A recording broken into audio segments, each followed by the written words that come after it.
Well, hello, friends. It's time for Conversations with Linda. I hope you've had a wonderful day. I have.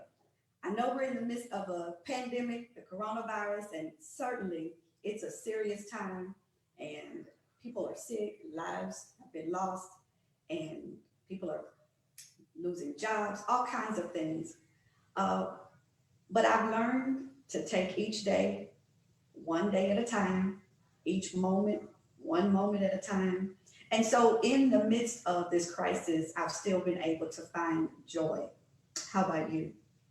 All right. Listen, on last week, we had a wonderful discussion. I mean, it got deep, y'all. We were talking about being single, and dating as a Christian in the 21st century. And it was so good that I decided I would invite my guests, my panel, back on tonight and invite a few more guests. And so I would like to bring back to our conversation our two guests from last week, Brian Hodges and George Hurt. East Coast and West Coast, how about that? Are my brother friends with me? Here they come.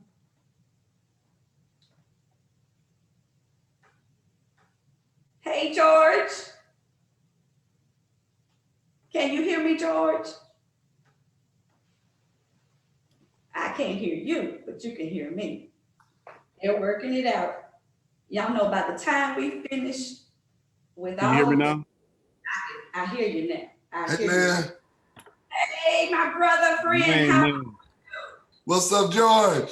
What's up, man? They trying to hold us back, man. Right. Keep us separate, man. Keep us separate, man. That's all right. We're going to win in the end.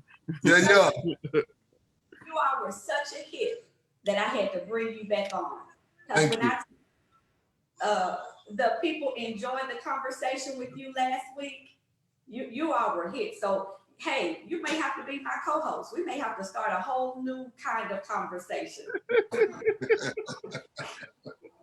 But I have two more gentlemen joining you on tonight because it was brought to my attention that both of you are in ministry. Both of you are pastors. And so to level the playing field, to balance the conversation, I decided I would invite two other young men who are a little bit younger, okay, and they're Christians, but they are not in ministry. They're not pastors. How about that?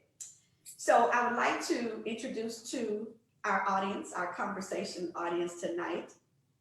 Do I have Travis Terry on yet? And Mr. Philip Levy. Y'all give them a minute to get on. They're coming. George, how's LA? How's the weather? Hey, it's nice and sunny, and it's been a blessing to be able to go from my house to the office, back to my house to the office in the midst of all this nice weather. I'm sure that's how I'm getting on air because, well, you're not flying out anywhere, right? Yeah, it's rough. All right. So again, I want to welcome to our conversation audience to introduce to you, Brian, and to you, George. That's Travis Terry. Hey, Travis, why don't you say something to us tonight? Hey, Pierre, how you doing? Good. And then that's Philip. Good. Yo. All right. And so I feel like now we've got a balanced panel. All right. Because all of you are Christians, but certainly you have different callings. It's an interesting piece. Y'all, I gotta get on Facebook because I'm manning all of this. I'm trying to make sure that I hear what the ladies, or not just ladies, because there are guys that are joining us tonight as well. And as a matter of fact, let me just give who has joined in. Can you all mute your phones for a minute? Thank you. So I got Courtney is over here as my producer. Y'all know he hates for me to talk to him on the sideline, but I think we're starting something over here with Courtney not being on camera, but yet talking to me. I think this is a real cool thing. So Renee. So I got Renee and Sarah, Kiara. Kiara, okay. And I got these folks, I'm trying to see them following me. I mean, I'm trying to see what they're saying, but it's only showing me Zoom. Um, so while Courtney is doing that, getting me on, listen, we got a great conversation in store for you this evening. These guys have agreed to be candid, honest, transparent. At least that's what they told me off camera. I hope it doesn't change as we go forth in this conversation. But all my viewers are saying hello to all of you. So let me just. Me and George have always been honest, transparent, and open. Yeah, right. So some of the viewers didn't question your honesty, but certainly question the transparency because they appreciate they understand that given the line of work that you're in, there may be some topics that you don't go as deeply into. I don't think there's no limit to what we would go into, or I don't know what the difference would be between honesty and transparent from their perspective, but we'll try to do better. Okay, all right. Me and Brian ain't scared of nothing. Nada. Well, I know Philip and Travis, and off camera, they're not afraid of anything either, but we'll see what happens tonight. So I've asked you on to talk about single and dating from a male perspective, because oftentimes, as I said last week, when we get into these conversations, men tend to go silent and the women do all the talking. And so oftentimes women think they know what men feel, what a guy is looking for, their perspective on dating, but really we're talking to ourselves and we just believe, we're teaching ourselves. But I thought it would be wonderful to have you all on. Now, what we can just go ahead and get out of the way, we understand that you can't represent the whole male population. We get it. All right. So, protocol has been established. How about that? You don't have to keep telling us that you can't speak for everybody. Yada, yada, yada. We do know that just like girls know girls, guys know guys too. So we're not saying that it's you, but just guys. From conversation, from being a guy, from brothers, all of that. So we want to just talk and see if we can, see if we can figure this thing out and have more success in this thing called and dating from a Christian perspective. So just in case you're joining me with conversation, that's what the conversation is about: being single, dating in the 21st century as a Christian. And I have with me Brian, who's close to age 50. He's from Atlanta, Georgia. On the other coast, I have George Hurt. He just turned 43 on last week, and he's on the West Coast in Los Angeles. I have Philip Levy. He's 31. You may see him as Chef Philip. He's a well-known chef, and he's 31 right here in Memphis. And Travis Terry, he's a musician. And Travis, I got to come, right? Okay. And he's 32. Did I get everybody? Yes, ma'am. All right. It was interesting that everybody told me their specific age except for Brian. I did tell you, Lynn, I'm 48. 48? Yes. Okay, because the people want to know. Yeah, I'm 48. Yeah, I'm just closer to 50 than I am to 40. Let me give a few shout outs. I got David Anderson, Nikki Savage. Hey, Nikki, Kirby, Simone. Listen, we're in for a good discussion tonight. So let me start with this question. Since we're talking about being a Christian, single, dating, my viewers want to men really, and so I need to mute your phone until you get ready to answer because we're getting a lot come back. It's Travis. Travis, mute your phone. Do men really want a Christian woman, or do they want a worldly woman? And I hate to use it in that way, but y'all know what I'm talking about. A worldly woman who is churchy, who is familiar with church and its protocol and the vernacular of church. What do y'all think? Let me start, Linda. I think that's a double-edged sword. So Okay. let me start with my own personal context. I want a bona fide Christian. I want one who lives, thinks, and acts biblically. I want her to be committed to God and committed to the church. And I want her to have a vibrant relationship. As I have, if I were just to subtract the fact that I'm a pastor, yes, life is so hard that I don't know that I could navigate life as a Christian if I had to drag along a non-Christian or a non-believer or someone who was a neophyte. I don't know that I would have the capacity to drag along someone. I really do believe that Christian men want Christian women. Now, there are some nuances, if you will, that men want in a Christian woman. But at the end, wait, because I'm not gonna ever, and this thing is attacking me again tonight. I'm not gonna ever just let you go on and on, because there's so much you say that's so pregnant with new there are some nuances. Sure. All right, what does that mean? Talk about the. I think that sometimes it gets convoluted, Linda, when we start thinking, well, he wants a worldly woman for ways in which she might romance him or be intimate with him, right? Okay. But that doesn't mean we want a worldly woman. It just means we want a Christian woman that understands what it takes to meet our needs. Okay, gotcha. Yeah. Travis, do you want a worldly woman? Okay, so jump out there and answer this one. Yeah, come on, Travis. I'm gonna jump out there. So I have dated women who aren't in church, so to speak, but they're spiritual, right?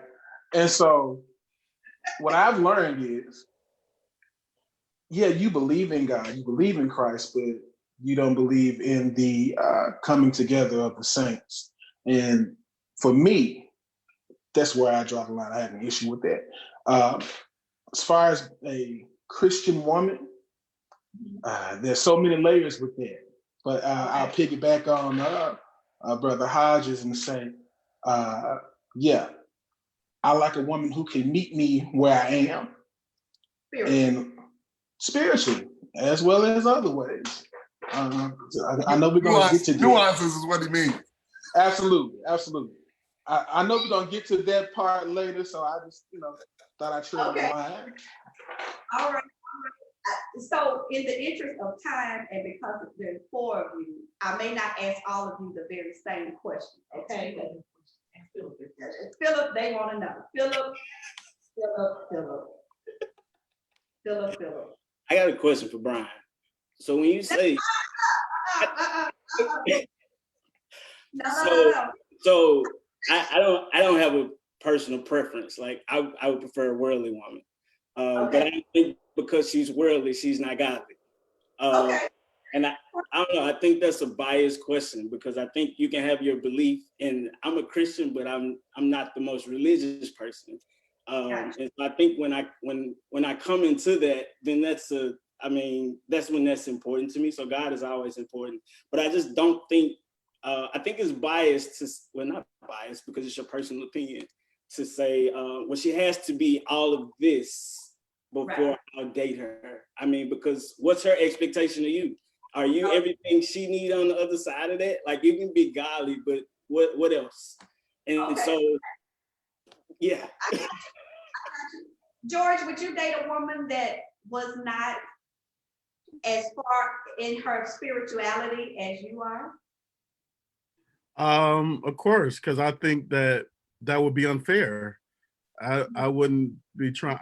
I would hopefully be able to be in a position to help her grow spiritually and not be trying to have a spiritual competition. To me, I kind of don't understand the question all the way. It's to me, it has too much of a negative connotation to it.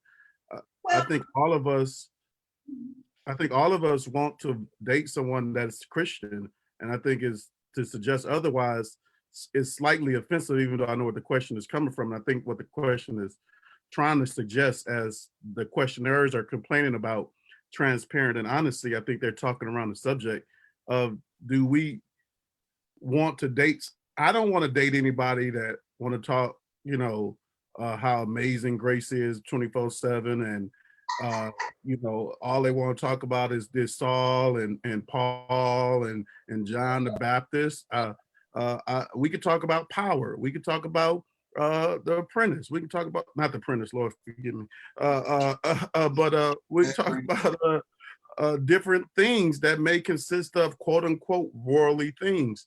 As a matter of fact, I'm not interested personally, be it a pastor or just a Christian, to every conversation is about Matthew, Mark, Luke, and John. So if that's what the question is, I mean, yes. And I think to your question directly, absolutely not. I have no problem with dating somebody that's not as, they should be growing spiritually and pursuing it. But if they're not all the way there, no, I think it's weird for me to even be trying to measure that, to be honest. Yeah, fundamentally, Linda, you asked him a different question than you asked me. I did. But I want to mix it up a little bit, but for the sake of giving the audience. That was a lot of bit, Linda. That was a lot of bit mixed up. So I'll start with you again. And hopefully this is a fair question. Now, and let me just digress for a moment and say to my brother friend George, that some of these questions may feel negative, but this is the reality. This is what people are dealing with. I just making things up. The women are, this is what they're saying. I told women and asked them, hey, if a guy ask some questions, men that you're not in relationship with, but you want a fair answer, you want a good answer, what would your questions be? So George, no offense. No. I should say pessimistic maybe is a better word than negative. It assumes the worst to me in that question. But like you said, I respect what you said. You're right. That's what they wanted to know. Hey George, this is the reality that a lot of women are dealing with. Yeah, they are. A lot of men are dealing with when we're dealing with women. I'll have the women on panel and I'll let you dial in and No. Women are starting to feel pessimistic in this whole being single and dating because of their negative experiences. Okay, but to be fair, from a man perspective, for us, that becomes taxing at times. I got you. And so to give that male perspective to these women questions, it would be unfair for me not to tell them that can be taxing to somebody that you're pre-assuming something negative from because of your experience. Okay. I hope that as a man, I wouldn't do that to them, even though I know it's fair. I understand it's fair, but to be fair on the other gender side, I would be unfair if I didn't say that could be taxing to a man. And I think the other brothers would agree with me. Hey, Lynn. Hey, Lynn, could I just throw up a point of clarification in the same line with George? Some years ago, HB was preaching a sermon. He came up with this line that I've never forgotten. He says, if you open your heart to the joy that love brings, you also open your heart to the sadness and disappointment that love brings. Oh, I believe. So when I hear people say, I've had negative experiences, love, as in life, as in anything else, is risk. You have to be mature enough to handle the risk. There will not always be a fairy tale story. I know I've not always had. On me, Brian. Don't get preaching. You're going preaching. Right. I'm not trying to. I remember these straws right here. I got like this up. Yes. I'm not buying any, but I'm sure I remember them. All right, so don't ask me what's in my cup. No, it's good. Don't you worry. It's just sweet tea. So, and I'll say this to my two preachers because I got these other guys. I got some other.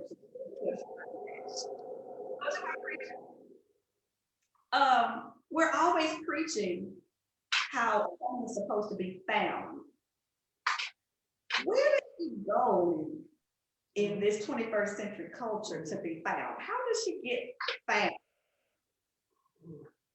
Yeah, I think, Lynn, I think that may be a misexegesis of Genesis. And I think we need to start there. Oh, Yeah. you are such an articulate brother. And I'm sorry, but I just think it's a misexegesis. I think what we're doing is with Western eyes, we're looking at an Eastern text and we're trying to tell women, go sit somewhere so a guy can find you.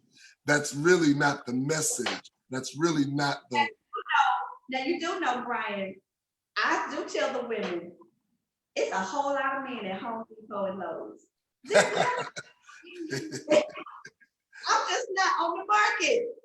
But on a different day. Go ahead. I'm sorry. I got sidetracked. That's for another. Yeah, and I'll try and keep mine under 60 seconds. So, Lynn, what I believe is, I believe that women and men should understand in a very concrete way that we are looking for each other. We're looking for people who can. Okay, wait a minute. You know, I always like to take it in when you all say something. We are looking for each other. We are looking for each other.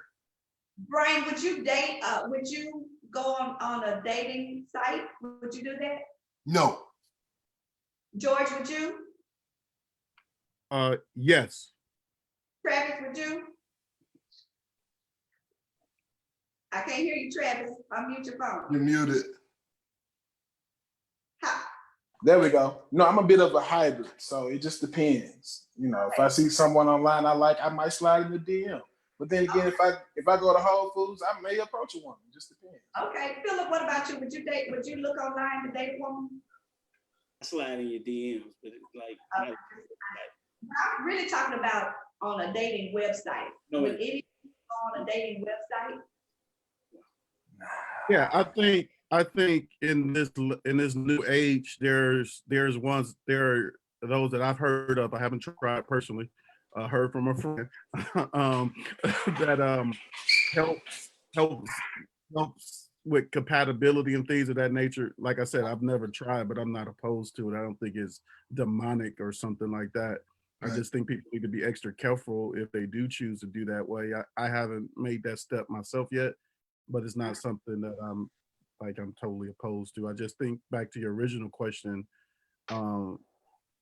being found. I think one of the things a person has to do is just being a better you and being living out your potential and your purpose. And I think in life, those things have the tendency to find you. And when they don't, you got to be content with that and not in the place. That's when compromise comes. When you are looking for somebody to find you, then it's like you start compromising. And I know that's hard to hear. And I know that may seem anti even this conversation, but that's how you avoid compromise. Because you know that I'm sure there's some people listening in. And by the way, welcome to Conversations with Linda. I'm having a wonderful conversation tonight with some fabulous brothers, Brian, George, Travis, and Philip. And we're talking about being single, dating, and a Christian in the 21st century. Would you share this conversation? Is someone else on? Because it's a good conversation tonight. And hey, what else are we doing? We're all at home, right? But that probably, George, did depress a few folks, because it's like, well, I hear women say all the time, where do you meet guys? I don't go anywhere really. I go to work and come home.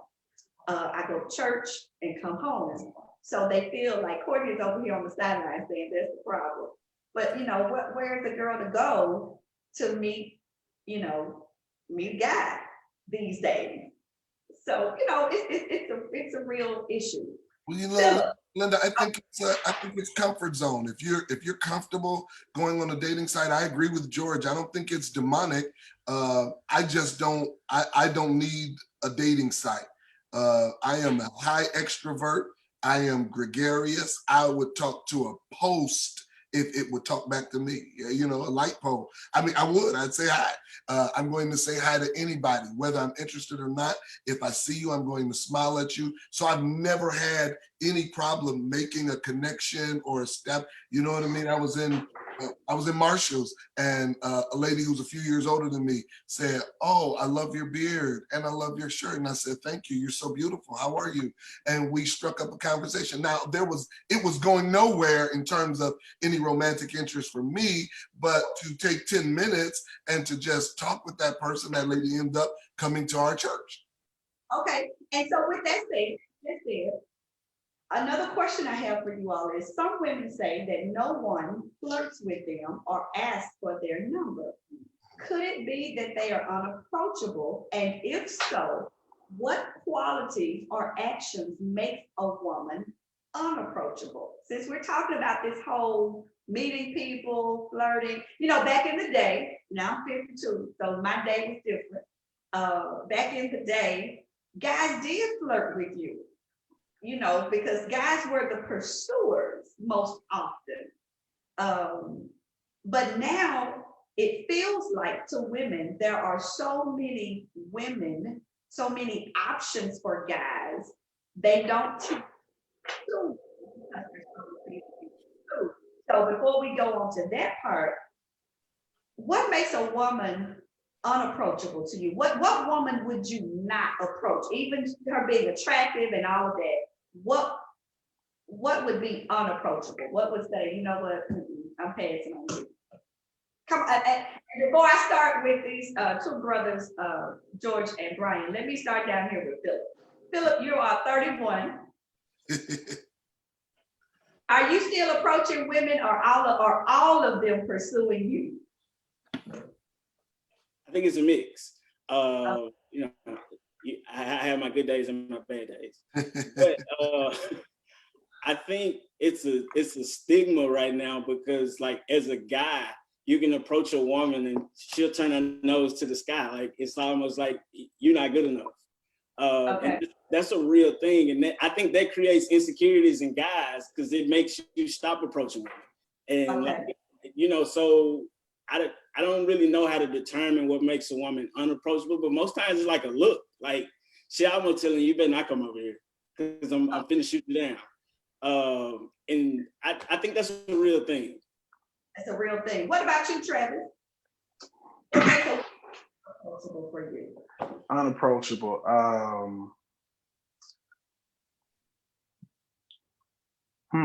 Bonnets in public. Can't do it. Can't do it. Because see, as you know, Pastor, I'm a conversationalist, so I love to approach a woman in public and compliment her, and in hopes that the conversation can go elsewhere, and then maybe we can exchange numbers and maybe go out to eat or go to a movie or something like that. But I look at your appearance first, because as my mom would always say when I left the house, baby, you represent me when you leave the house. Okay. So you always want to look for someone who's a great representation of you. And so if you can't represent yourself properly, I know you can't represent me. So I want to just stop there for a moment, Travis. You have tickled me. I want, of course, those who are viewing, somebody said, I holler. Listen, if you got a question you want to ask these guys, it's all right. Just type in your question and hopefully I'll get around to answering them. But Travis said, George, what do you say? Excuse me, sorry about that. I'll mute myself. I don't know, bad energy. I think I like interacting with people all the time. I like messing with people. I like shocking people by the things I'll say to them. So I have to be careful that it don't get misinterpreted into something else. But I think, just negative energy. For me, I'm kind of not a good person to ask this question, because if you look like you don't want me to approach you, I would approach you just to irritate you, just to get a laugh out of it. So, I'm probably not the best person to ask, but as it relates to romantic interest and what would be a turnoff, just their negative energy. Just, even if I was kind of interested in somebody, I would say something just to feel how their response would be. It wouldn't be yo, baby, yo, you look so good. I don't do compliments and stuff like that. I would just more or less say something to see what their persona, what shows their persona, by just saying something like, your shoes untied, and then laugh because they ain't untied. And then if they get mad, like, I don't want to talk to you. But if they somebody that laugh like you crazy, then I would be more engaged to have that conversation with them. All right, that's fair. That's fair. Listen, I've been asking a lot of questions, but I've got a couple of ladies on that want to ask their own question. And so I want to see if they're ready. Do I have Lori? Lori is coming in tonight. Lori, are you there?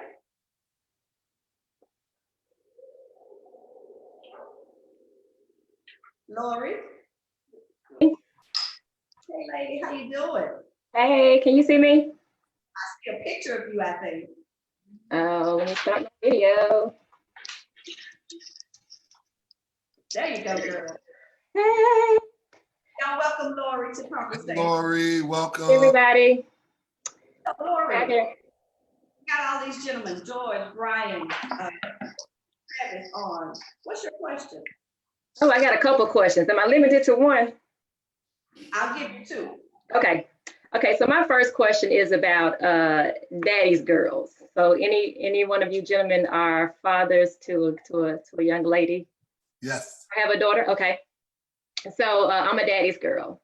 So when you meet a young lady who is a daddy's girl, are you intimidated by her being a daddy's girl, or do you look at her as if that's how she'll view you or idolize you in the future? So I have two daughters. I have a 30-year-old and I have a 26-year-old. If I meet a daddy's girl, I immediately identify with her.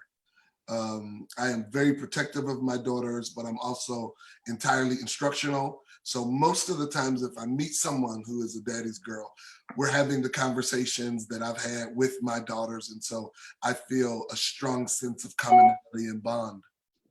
And no, I would not be intimidated. Yeah, two things I'm not afraid of: money and women. I love it. Take that in. Two things. George, you're hilarious. You're hilarious, George. Lori, what's your second question? And I'll give it to somebody else. I think you just lost your sound, Lori. While she's getting her sound, let me say something about that while she's getting her sound real quick. I think, yes, I don't think most guys are intimidated by daddy's girl, but I think sometimes daddy's girls need to be careful of not trying to project what they want in their man to be their father. Okay. Well, second. Lori, can we hear you now? Nope. We need some volume, Lori.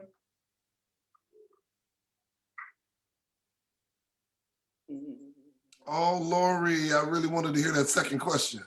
Let me get on my phone. Okay. You got you? Got you? Go ahead. Did we take in? Yeah. We got There you. you go. Can you hear me What's now? your next question? Okay. Can you hear me now? What's your All right. second question? So my second question is about sexual history. So so a lot of times, of course, when we go buy cars, we love the new car smell, and we rarely want to buy a car that's from a rental facility. So how important is a woman's sexual history to a man that you're dating, or to you if you're dating her? It's experience. Yeah, I think I'm with Philip, and I think it just depends. But let me just say this: that when you start talking sexual history, everybody's got to put all the cards on the table. Everybody. So you can't ask a question about someone's sexual history that they cannot ask that same question about you. And if you expect them to be transparent and open, you have to be. I think that all of us have a history with others, other partners, other lovers, etc. that I think once we get to the table, unless it's just something that deals with health, I think we really need to kind of move on from that.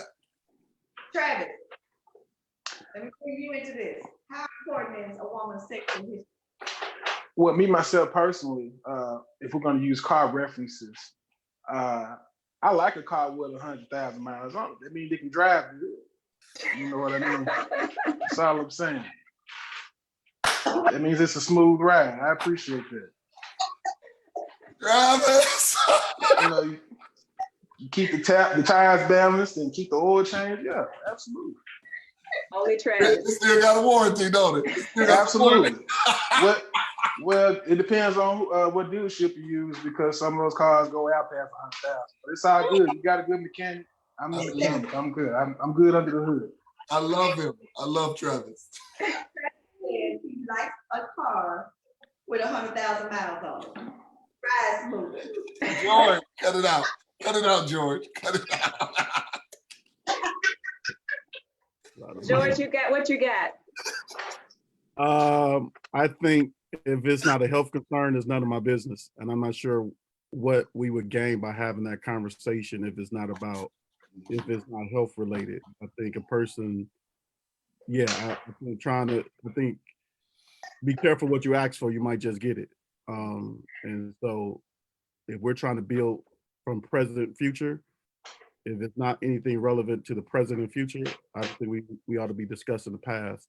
And I do think that 100,000 miles is too many miles. But 99 and a half might do.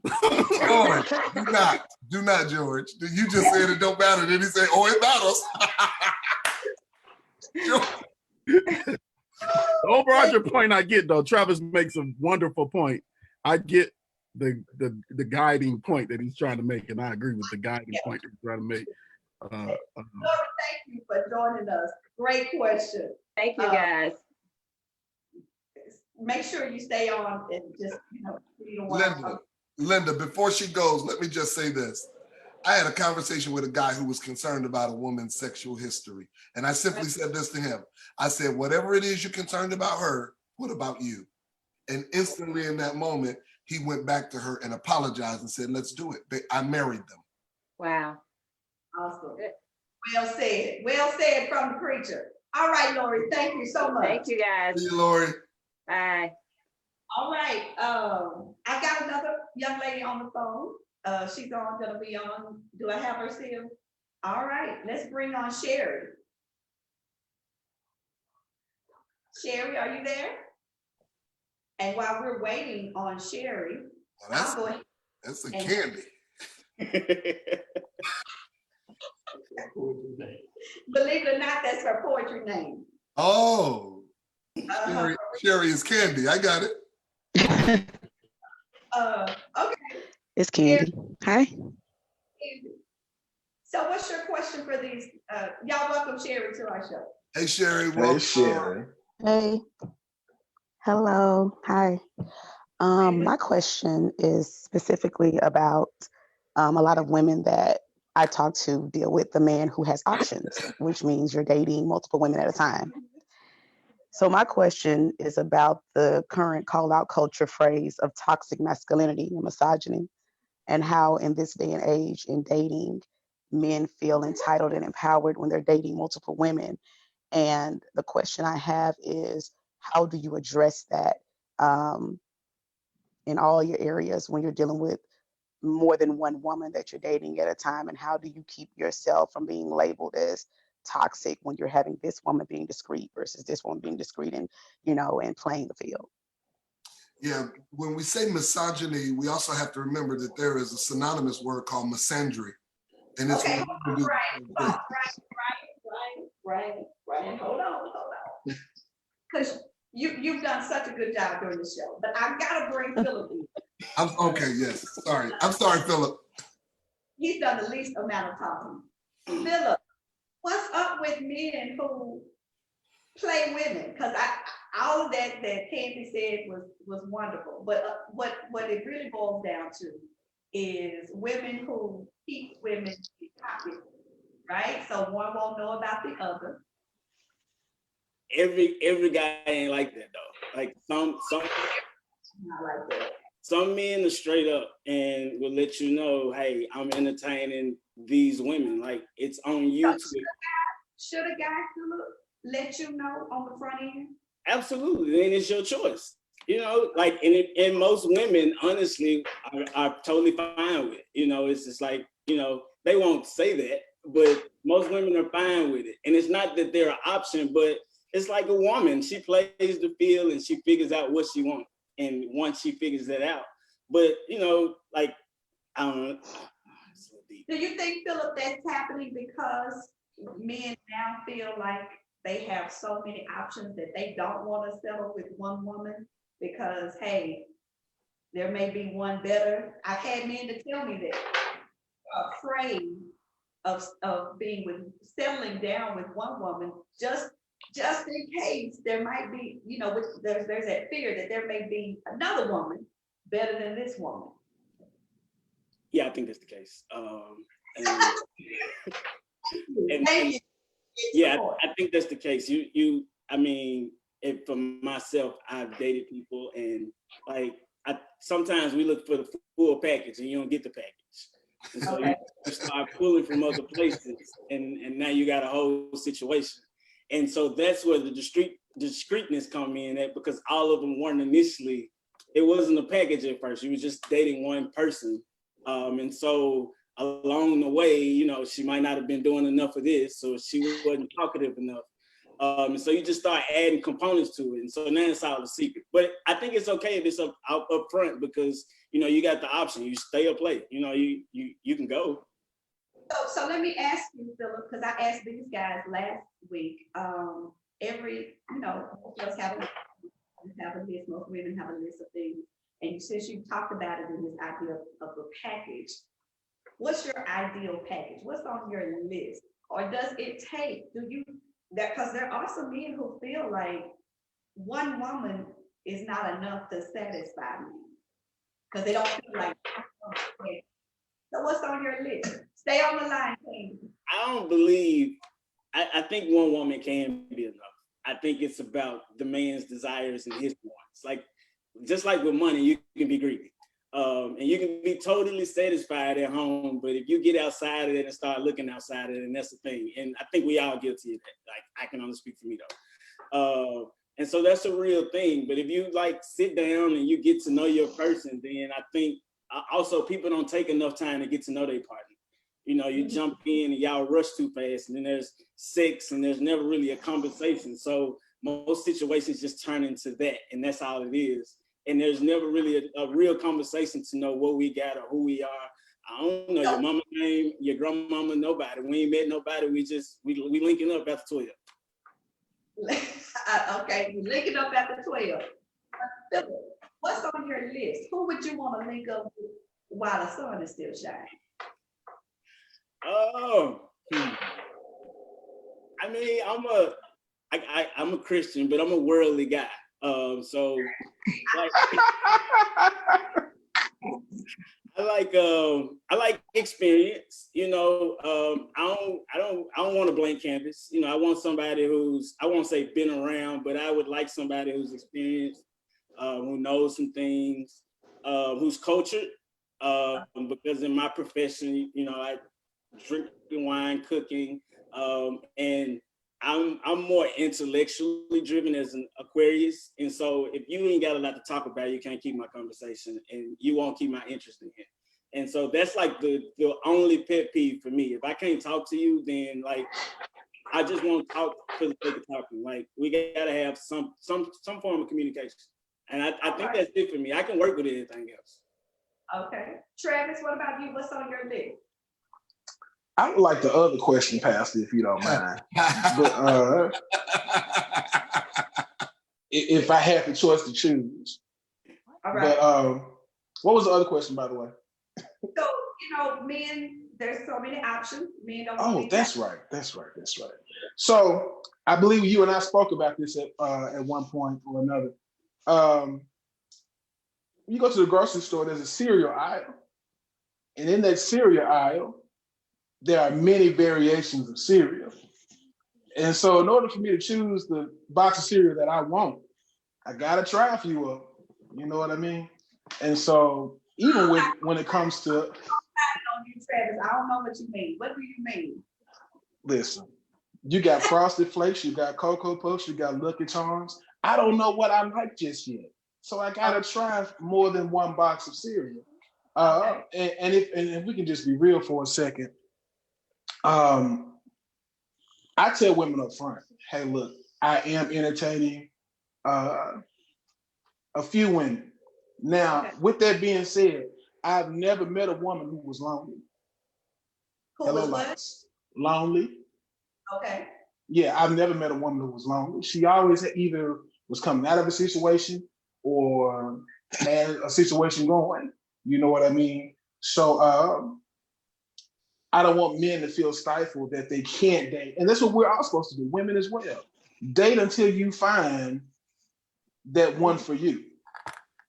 Because otherwise you'll be constricted in a marriage that you don't like. You don't like the person.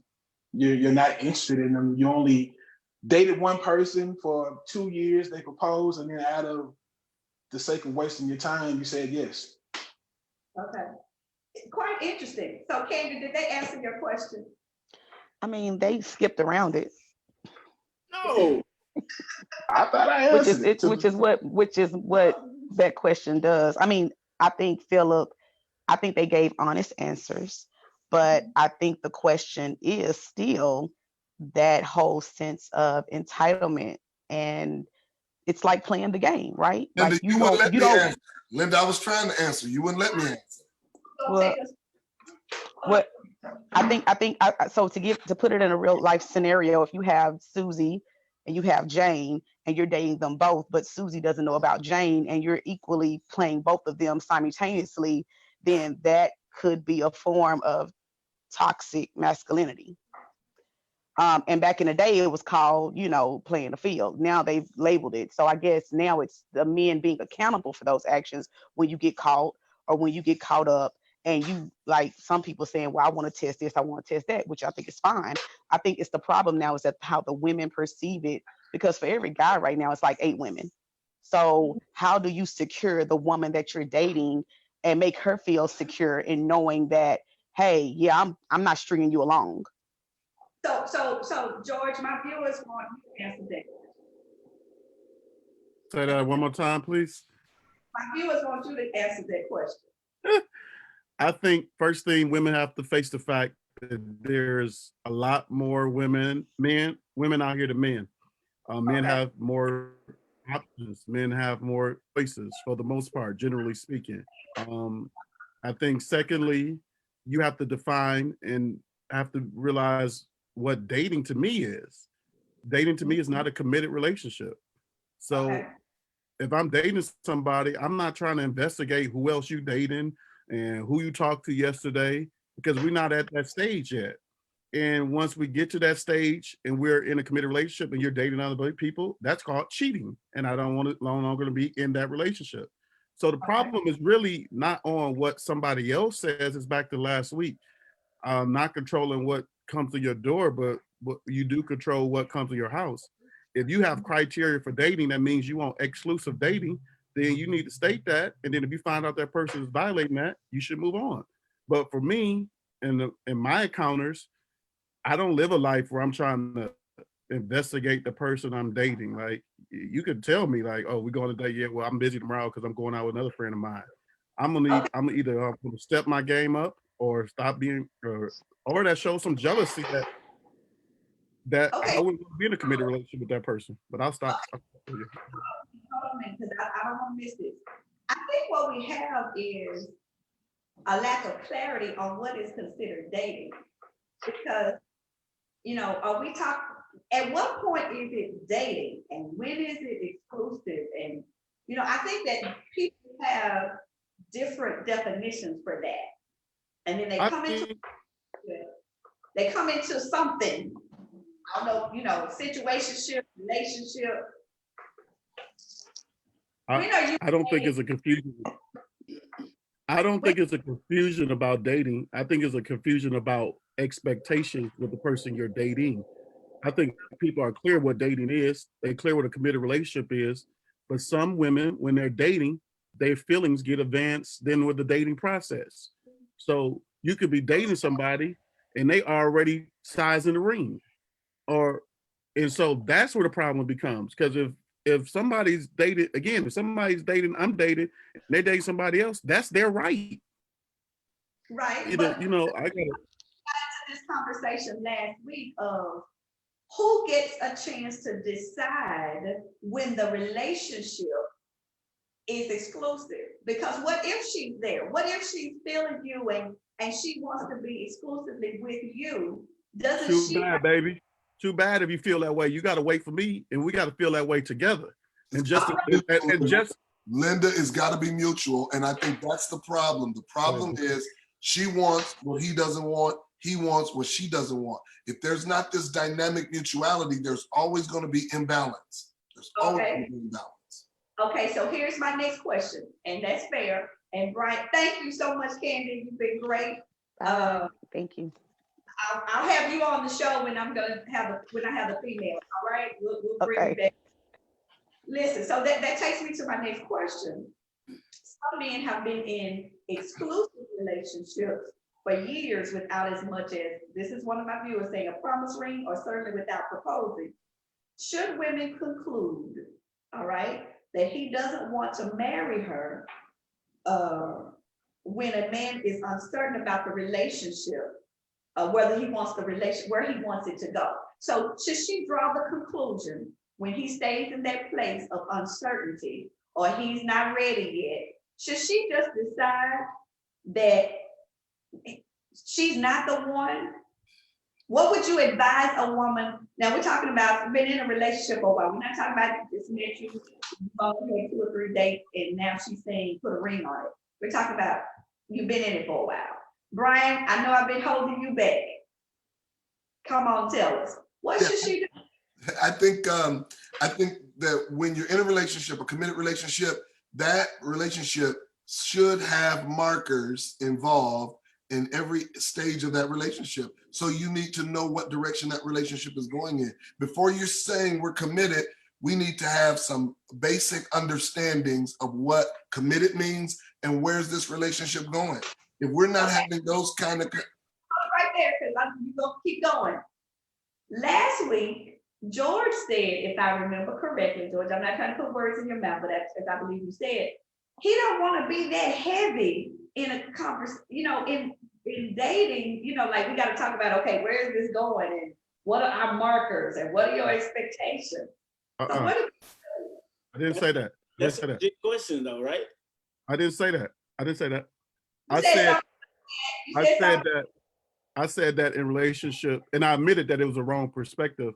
I said that in relationship to dating, when you're on a first date or a second date. Right. But what Brian was speaking to was exclusivity. Yes. That definitely should be defined, and I would hope everybody would understand what that means, and it wouldn't be a deep conversation. It means we're exclusive. So is that, George? Is that 3 dates, 6 dates, 12 dates? What is it? It's no magic number. That's what's wrong. That's where people get in problem. If for me and Holly Berry, is 1 day. Right.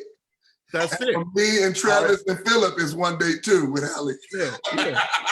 But for others, I have to figure things out. It may take 6, it may take 7, but I'm not going to do anything to violate in that course of action. I think that's what women may be trying to get at, that a lot of them may be having sex with guys and they feel like, hey, because I've done this, we're in a relationship. And just the fact of the matter is, that's not how guys equate things still. If I could talk to Sister Linda, I would tell her, make no assumptions. You can't make assumptions. That's why we have you all on the show, because what we're finding out is you all don't think those things. And so that's the whole reason. That's it in a nutshell. I got a comment from an ex-player who said, we only date multiple women until we find the right one or one that's worth it. In other words, he's saying, guys do date multiple women until there's one worth not dating all those other women for. Is that a fair statement? But both sexes do that. So it's not just women, it's not just men, it's women too. Women date multiple guys until they find the right one. Okay. And at one time? They date them all at one time? Oh, absolutely. That's why they call it misandry. And men get played too. And women, if we're being all the way honest, in exclusive relationships, they're always gonna have like a friend in that break in case of emergency in a jar waiting. So they never gonna be, and they tell each other, girl, don't you do that. You better keep text Bob good morning every other now and then to make sure, because you never know. So we live in that reality. Okay, so I got another question for you. Men don't always verbally tell a woman that she's not the one. All right. So end up feeling strong alone. Why do you think men choose? This is what one of my viewers said: ghosting instead of telling a woman that he's no longer interested. Share some ways that men convey in their behavior that you're not the one. And I mean that's real, fellas. Okay, that women get strong alone. Go ahead. And I know, because I've talked to women, I'm saying, hear the words, but believe the behavior. But that's just not how a woman is wired. That's real deal. But so why do you think you guys ghost women instead of just saying, hey, you're really nice, but you're not it for me? Let me be big bro here for a minute to these young ladies that will be listening. They're ghosting you because they don't want to have the argument conversation with you. They don't know how to verbalize that without it becoming defensive or hurting your feelings. So ghosting is an option of, silence. That's deafening silence. That's deafening. That you don't is like, Is that what you're saying, George? Say that again. Silence is giving you the message. Silence is giving you the message. Sometimes they met somebody else and they don't want to admit to that. Other times they have probably seen something where they feel like I don't gotta reply to this person, that they're desperate. So if I 2 months or 3 months from now say hello, I can be at their house in 5 minutes. So, you gotta again define how you respond to those certain things. For me, if I text you, you don't text me back, that's delete. That's I'm good, and I ain't here for you, no mother. I live my life, and I got joy, and the Lord is my strength.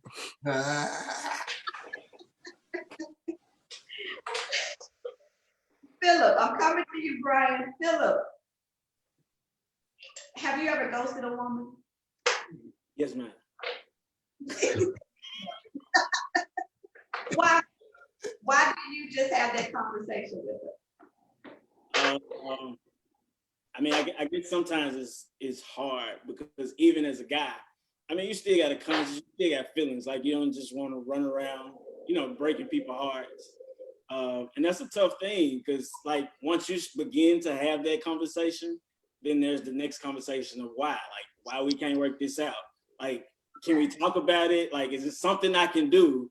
And she fighting, and so that's where the vulnerability comes in. Because now they like, okay, I'm all in, and most guys are gonna take advantage of the situation. Okay, thank you, George. You got a whole conversation going on with my viewers. No, they've been getting at me, so I'm trying to defend myself now. I ain't scared of nobody, man.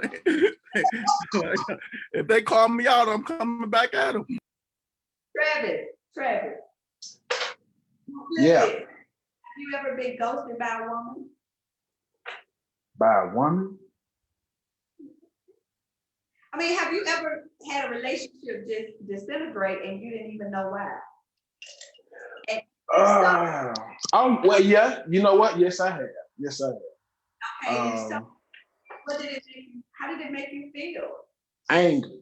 I was because I was under the assumption that this was going somewhere, blah, blah, blah, and there was no verbiage that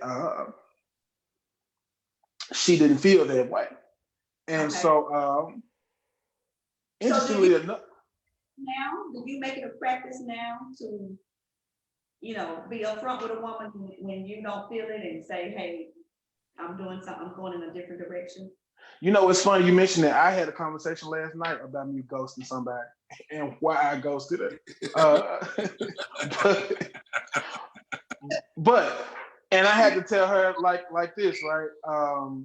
I only ghosted you because I saw something I didn't like. As Martin would say, she wanted to stomp with the big dogs. So I had to humble her a little bit. And so I disappeared. Okie dokie. You heard it right there, Brian. What do you have to say? Yeah, it won't be what Travis just said. I can tell you that. Yeah. Yeah. You know, Lynn, I see this from another side. I see this from the other side of the proverbial coin, and that is there. Come on, give it to me. There are people who leave their jobs and go to another jobs, and they ghost their job. The tendency is not just. But on the job, we're talking about feelings. We're talking about a person.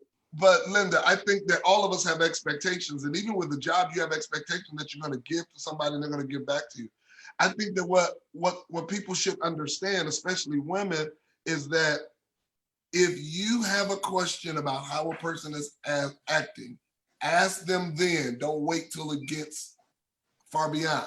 And if a dude says, you know what, I'm really not feeling this chick, that dude should be able to say, you know what, I want to get out of this situation. I want to move on. The problem that we run into is why.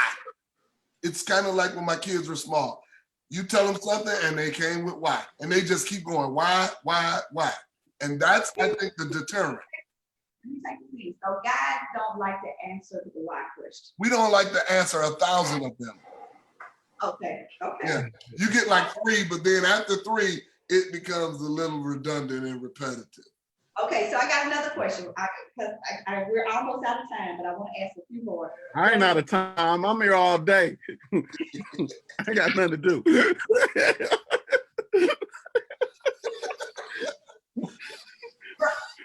George, you know why that is, right? Huh? That's you 42 and single. Because I love the Lord.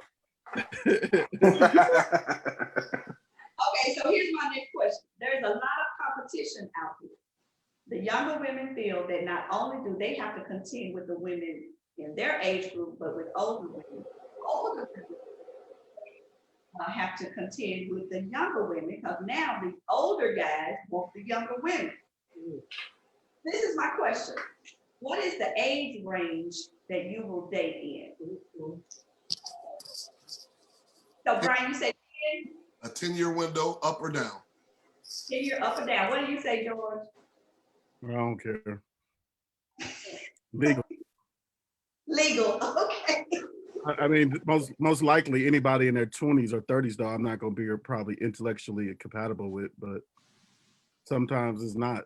I mean, I mean, once you start making those abstract rules, somebody comes along and blows it out the rule. window. It's true. It's break it. So, What about you?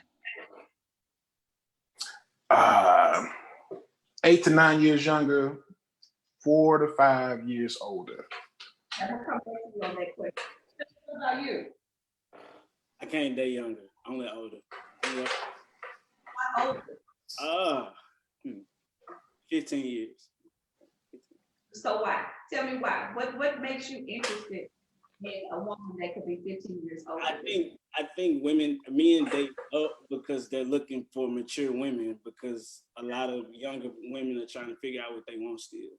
I think guys date younger because they're looking for the speed that the older women don't have no more. And that could be, that's just my perspective of it. But I think that's my perspective is Philip looking for a social security check. That's my perspective. I got my own check. We can put it together. Right. Good. Travis, you say you won't go beyond 4 or 5 years older. Tell me about that. I mean, well, in my experience with older women, a lot of times they want you to, work. I mean, really work. They want you to cut the grass and weed eat, wash their car. Listen, I don't cut my mama yard, so don't look for me to be your yard. You know what I'm saying? Don't cut your mama yard. I don't cut my mama yard. I'm grown. I'm out the house. I don't cut my mama yard. I mean, so a lot of times older women, like they like what's the word I want to use? They like the idea of a younger man, so to speak. But they really want to put you to work. Like they dance on both sides. They want to be your sweet thing, and then they want to be your auntie and make you do chores and stuff. I just don't have the time. I really don't. Your son, I dated a woman who was At the time I was 25, she might have been 41. You got a child or that's relatively a few years younger than me. Get them to cut the grass. Don't call me to cut no grass. Wash your car. Nah, But I'm not doing that. I'm gonna be honest. A lot of young guys need that structure though, because they ain't never had it. And so, it might be cool for you to cut the grass and clean up because you've not been given that structure. If we're in a relationship, cool. But if we're just dating, nah, I'm not doing that. I mean, That's free labor. That's why I chose this panel, because I wanted different perspectives. I didn't want groupthink. I didn't want everybody, we want to hear different perspectives. So with that said, do you think, and this is to all of you, that people who are in a dating relationship should perform duties in a relationship? We're not talking about sex. Like washing your clothes, or cooking, coming to clean up your place, or like Travis said, do the yard work, or what should this look like? Yeah, Linda, I think we need to establish some healthy boundaries. For me, I'm fiercely independent. I prefer to clean my own house. I prefer to wash my own clothes. I prefer to do all of those tasks associated with the normalcy of my life. And I think that everybody, and that is both men and women, should have that conversation and understanding. And it should not be an expectation until there is a sense of permanence in that relationship, like you got an engagement ring, we were about to get married, then we can start talking about responsibilities, etc. But I think to Travis's credit, I'm glad that he stuck to his guns and said no. It doesn't mean that he didn't like the lady any less, but no, I'm not doing that because that's a part of a boundary for me. Because I'll give you another example. There are a lot of women you go out to dinner with, who will not even reach for her purse when the check comes. Now, for most of us men, we're generally not worried about that. If we invited you out, etc., we're going to take care of it. But to at least be able to say, we're not in a committed relationship, there should be no expectation that I got to pay all the time. I pay. I'm glad you put that out there. When I have the ladies on the show, that's one of the questions I'm going to pose to them. Should a guy be expected to pay for the meal, to finance the evening, finance the date? So I think that's a fair statement. I think there's a difference in finance and in scholarship, and we need to make sure we make that clear. Okay, so the difference between financing and scholarship. Right. What's that difference? Scholarship means that you coming along just to get the free meal. That's the stuff. I love it. Okay, so listen, I've really gone over my time, but you guys are so interesting. And I know there's a whole lot going on. I can't even read all the comments. You might say that needs some sweating.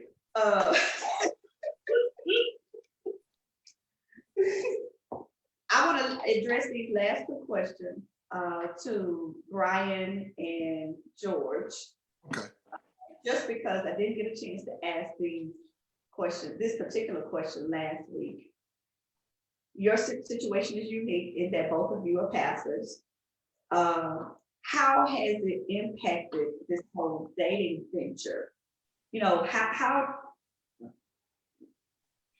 I'll just let you answer before I add anything onto that. Let George go first. Can you repeat the question, please? Both of you are pastors. How has that impacted? Because it's no secret that women really.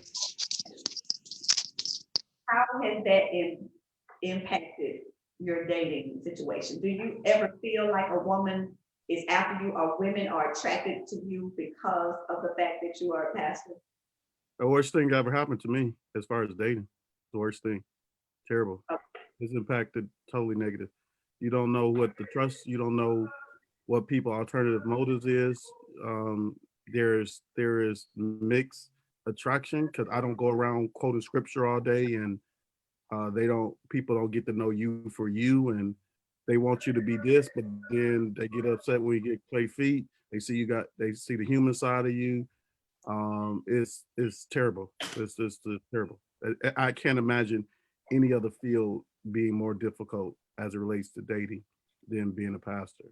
Yeah. You know, Linda, for me, I locate myself. I tell people that there's a difference between Bishop Hodges and there's a difference with Brian Keith Hodges. And I locate myself, and I start by locating myself so that they know what to expect, and that we have that understanding. Because like George, I've had some encounters where people just totally missed it. They totally missed who I was. I'm not the guy in the pulpit 24/7. I'm a regular guy. And when I say regular, I mean that in every sense of the word. I like regular stuff. I like doing regular things, and I don't want to have to play up, to an image that is not who I am. Sure. But do you find that women come after you because you're a pastor? Oh, absolutely. Absolutely. And that's one of the reasons why I locate myself, so that they understand that this ain't going in the direction of First Lady. This is going in the direction of let's be friends.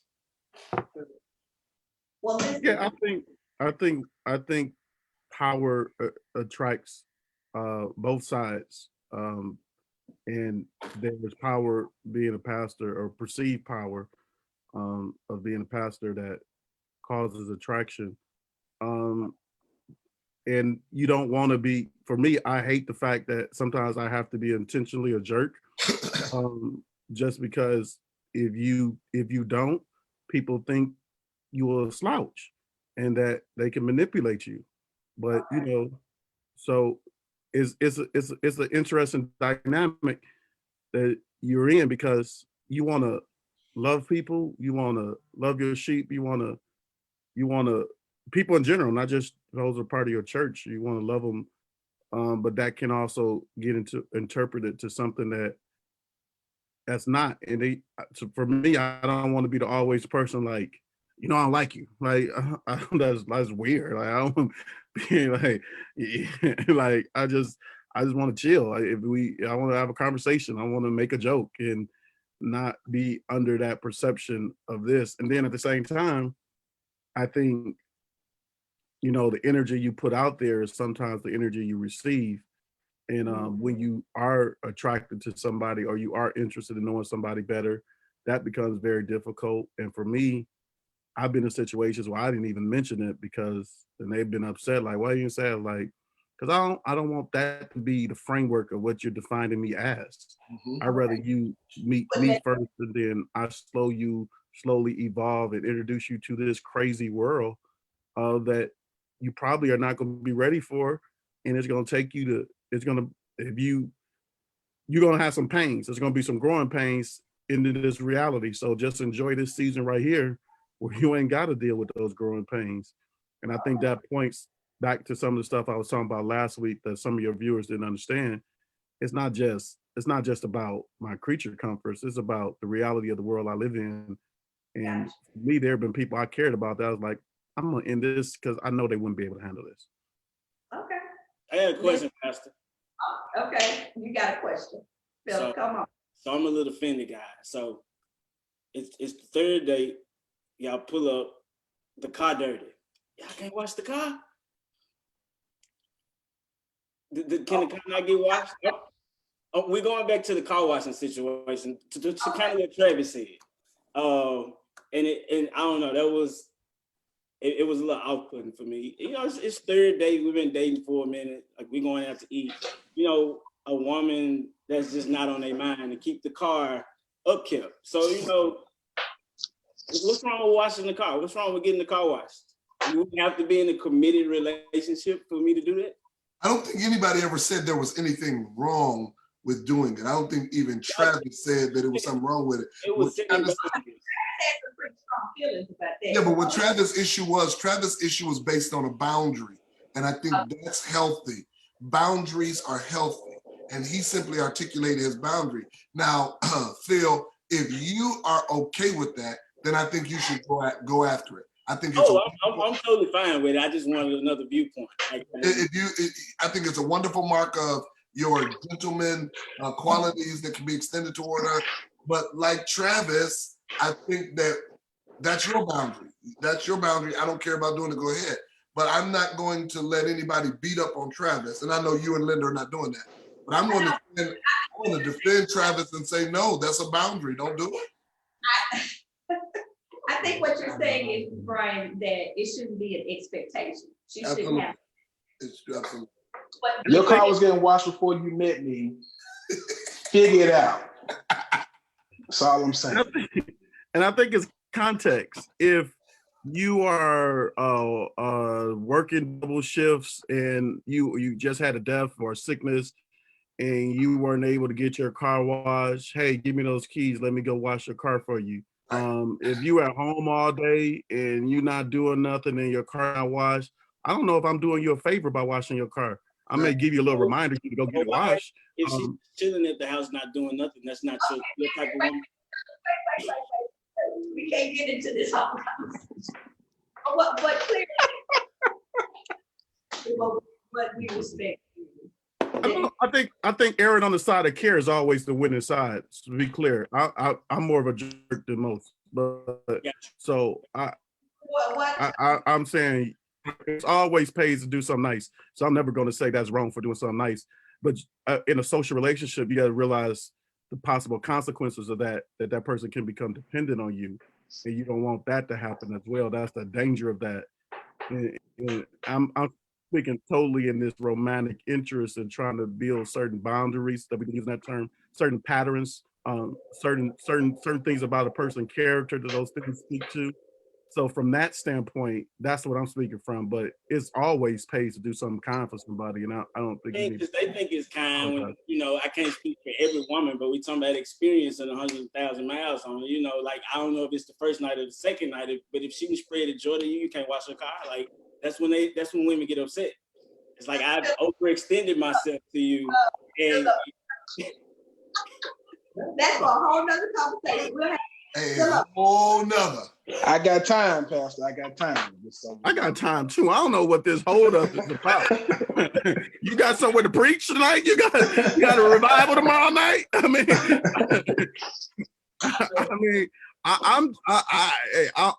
Phil. I think that it just shows something about your character to even want to defend the concept. But for me, I'm just cautious about creating certain patterns. Then when I'm not able to meet those patterns, or it becomes getting to take advantage of.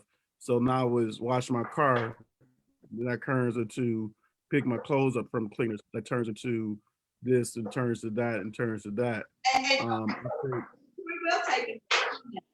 We can flip that because there are women who will pick your clothes, wash your clothes, all of that. And I would say to that woman, shame on you, because I would definitely say that a woman shouldn't be washing a man's car. Now, in my defense, if we're all in, sure, I don't mind washing the car, especially since you don't mind cooking, cleaning, what have you. Sorry to cut you off, George. You're actually one of my favorites. I was rooting for you last week. Yeah, but no, if we're all in, that's different. You know what I mean? But if this is like the second, third date and your car nasty, I mean, that's not my responsibility. Like I said earlier, you were washing your car before you met me. Figure it out. I'm with you. Someone said that I feel like you'll feel differently, Travis, if you met the right one. Absolutely. And as I stated, if I'm all in, absolutely, I don't mind washing your car. I mean, shoot, I'll paint your nails if it comes to that. You know what I mean? But that's called catering to your mate. And if I have to cater to my mate in whatever aspect that she needs, I'm there for it. If we're all in and if you're my woman. But this is date number 2. Nah, I can't help the show. Sorry. Now, I keep that going there.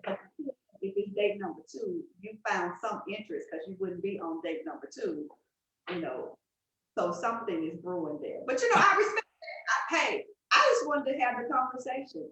As I said, oftentimes in these we start talking about male-female relationships, dating and all that, you know, women tend to take the attention and the guys don't get heard.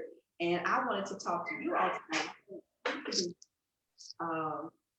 Just perspective. We respect the fact that all of you have your own mind, your own ways of doing things, you know, come from different environments.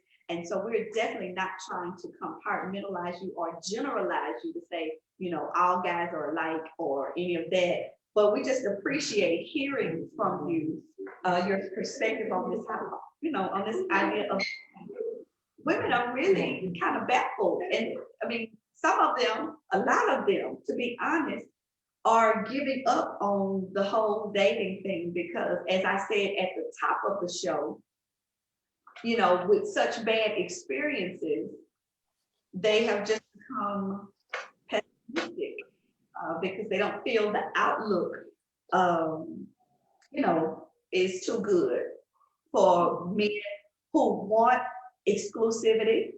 They don't feel that the outlook is good for men who will practice what they preach. Mm-hmm. You know, hey,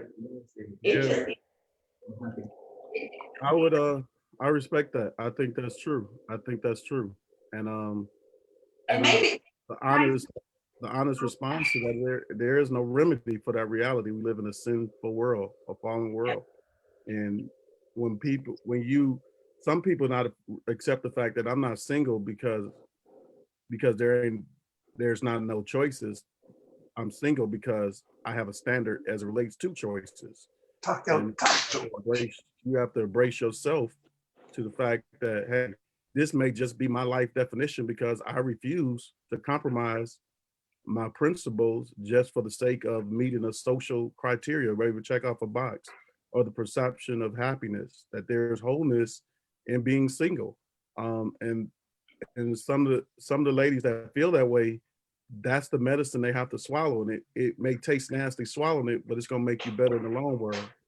And when you have that attitude, I think you're more qualified to find love then, because you're at a point where you're not letting your emotions. There were people in the comments saying stuff about me last week. It's like, you don't even know me, and that's like, that comes from a negative experience because you hear a sound bite or something I said to people I'm comfortable with on the subject that I'm comfortable talking about, but that don't define. There's no way you can know who I am from these statements. But when you have those many bad experiences defining your reaction, there's potential of something great that can come your way, but you're letting those bad experiences cloud out the potential of that greatness. All right. Hey, so I'm gonna consider that your final word. Philip, you got any final words for us? It's nice to meet all you guys. And watch a car too here now. Watch a car too here now. It's just a nice gesture. Nothing wrong with being nice. That might be the love language. Like, give something. But it's cool. It was definitely nice to meet all you guys, and I hope y'all help, you know, some of the ladies. I'm sure they took a lot from it. So it was a pleasure. And we took a lot from you too, Philip. Travis, you got any part for us? Well, I thank you, Pastor Linda, for giving me a call. I just want the ladies to understand, hey, in this era, in this day and age, when you're finding your mate, because you do choose, regardless of what the word says, the lady does make a choice. Mm-hmm. You know what I mean? When the man proposes and you say yes, you made a choice. It's okay to date. Get out there and date. Keep your expectations low. So when a man surpasses those expectations, you win it. That's all I'm saying. Wait, keep them low. Keep them low. And the reason I say that, you won't be disappointed. You won't be disappointed. You know what I mean? So on a serious note, I hope that women, it's okay, guard your heart. Seriously, definitely guard your heart, but understand that there is the big world out here, and So there are men who are dating, and they're dating multiple women. Just make sure you let your light shine so that he chooses you. How about that? God bless you, Travis. Yeah. Brian, I want you to wrap it up for us. Stay in the driver's seat. I would tell men and women, stay in the driver's seat. You can't determine what roads go where, but you can certainly stay in the driver's seat. And I think that's the most important thing, that we oftentimes put ourselves in the passenger seat and let somebody else drive our lives. For brothers and sisters, I think that they should do that. I think they should be intentional. Be intentional, stay in the driver's seat. Yep. And with that, I don't know how we're gonna get in the same car if we're both in the driver's seat, but okay. Travis, my people are gonna be reaching out to you. We starting our own show, baby. We're going 5 days a week, 10 hours. We're gonna change the game. Let's do it. We calling this quarantine coaching. Look out. And Brian, I'll be in your DMs for my number, because I'm still doing my orientation next week. That Pastor Linda and all the comments been hating on us coming together. I'm blending that. Travis, look out for the call. It's gonna be a 310 number. Me and you, my agent, gonna call. We going live, baby. Y'all ready? Let's do it. There is mutiny on my show. I think I'm being a fair host, asking fair questions, and it's fair game, right? It is. You've been fair, Linda. You've been fair. If I want to hook you all up with somebody, would y'all be open to that? Absolutely not. No. What? I'm good, Linda. I'm good. Start with a picture first.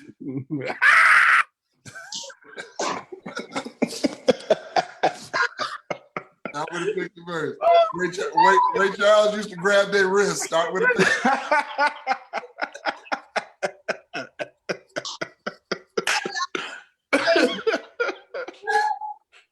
This is what good conversations are made of. It's where we can express our different opinions, and we can dialogue and even debate about different issues. And that's what we've done tonight about being single and dating and a Christian in 21st century. I almost feel like I need to give the disclaimer that the views that have been expressed tonight